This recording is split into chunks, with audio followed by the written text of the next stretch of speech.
সাধন পান্ডে একজন বর্ষিয়ান নেতা, প্রত্যাশা মানুষের বাড়ছে, কি বলবেন?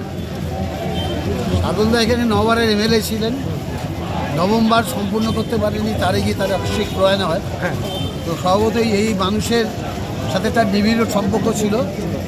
ব্যালট বক্সে তার প্রতিফলন ঘটবে, কারণ শক্তি পান্ডে সাধন পান্ডের সহধর্মিনী, তিনি একই সাথে দীর্ঘদিন ধরে সাধন পান্ডের সাথে নির্বাচনে যুক্ত ছিলেন, সামাজিক কাজে যুক্ত ছিলেন। এই বিধানসভা কেন্দ্রে প্রত্যেকটি মানুষের সাথে যোগাযোগ আছে, ফলে বিপুল ভোটাধিক্যে তিনি জিতবেন। আমরা লোকসভা নির্বাচনে দেখেছি বিরোধীরা বিশালভাবে ধরাশায়ী, সেক্ষেত্রে প্রতিফলন কিভাবে আসবে এখানে? না, এখানেও বিরাটভাবে দশায় বাই ইলেকশন তো প্রশ্নই ওঠে না, কারণ এটা একদম ঘরোয়া পারিবারিক ক্ষেত্রে নির্বাচন।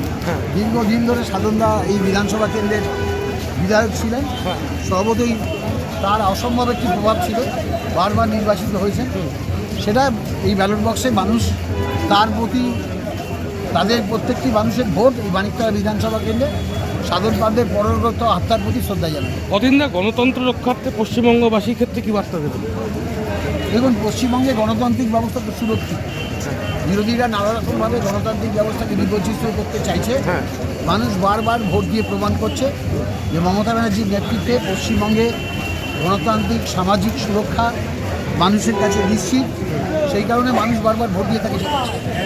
ধন্যবাদ।